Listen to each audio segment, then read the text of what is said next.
सकती है। हाँ जी शेख साहब, ये आज का जो शो है इस लिहाज से सियासी तौर पे इम्पोर्टेंट था कि इससे पहले इतनी रेजिस्टेंस जो है वो इस तरह की नज़र नहीं आई जिस तरह आज हुई।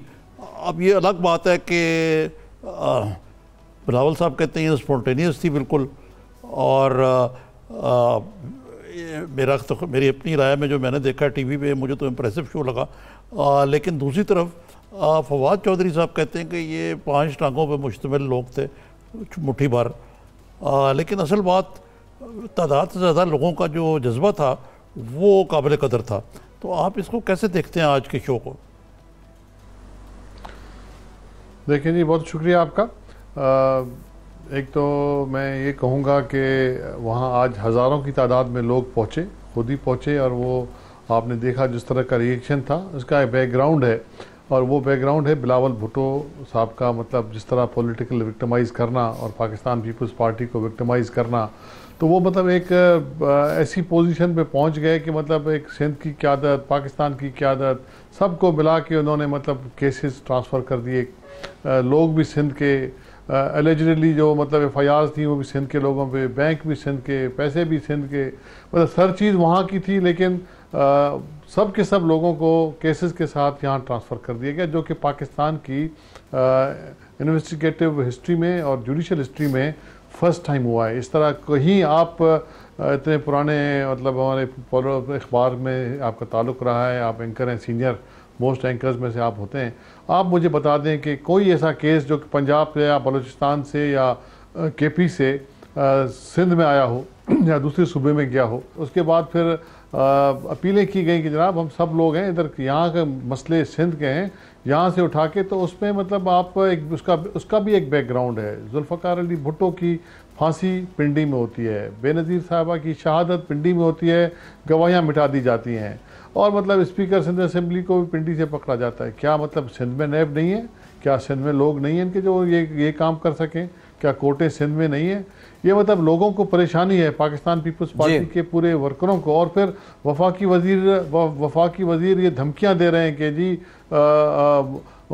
मार दिए जाएंगे और मौत हो जाएगी, और इस तरह की बातें। मतलब ये तो मैं समझ नहीं रहा हूँ कि तहरीक इंसाफ की हुकूमत को क्या हो गया है कि मतलब इतनी तल्ख पूरा माहौल कर दिया उन्होंने सियासत का, और इस तरह क्या मतलब बेगुनाह। और वो इल्ज़ाम क्या है बिलावल साहब पे कि 1 साल की उम्र में वो किसी कंपनी में उनका नाम आ गया था।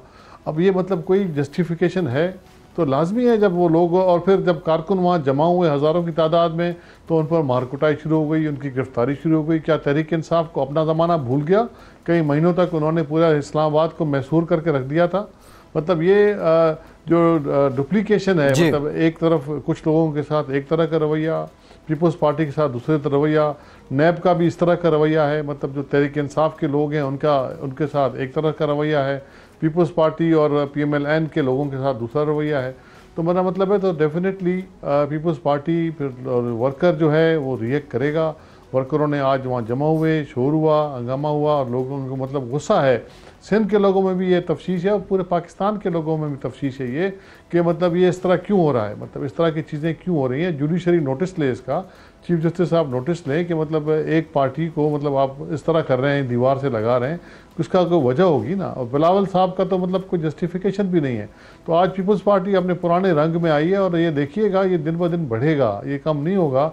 लोगों में मतलब बहुत परेशानी है कि मतलब पिंडी जो मतलब पीपल्स पार्टी के लिए अच्छा मतलब नहीं रखता उसके पुराने उसका माजी, तो वहाँ फिर सबको जमा किया जा रहा है और फिर वहाँ कोई इस तरह की चीज़ हो जाए। तो मैं समझता हूँ कि ये एक जायज़ सा एक हमारा मुतालबा है सबका कि केसेस और वो जो है वापस ट्रांसफ़र किए जाएँ। और जो मतलब, और दूसरी बात ये कहते हैं, अभी कुछ लोगों का ये बयान था कि जी सिंध में होता तो ज़्यादा शोर होता।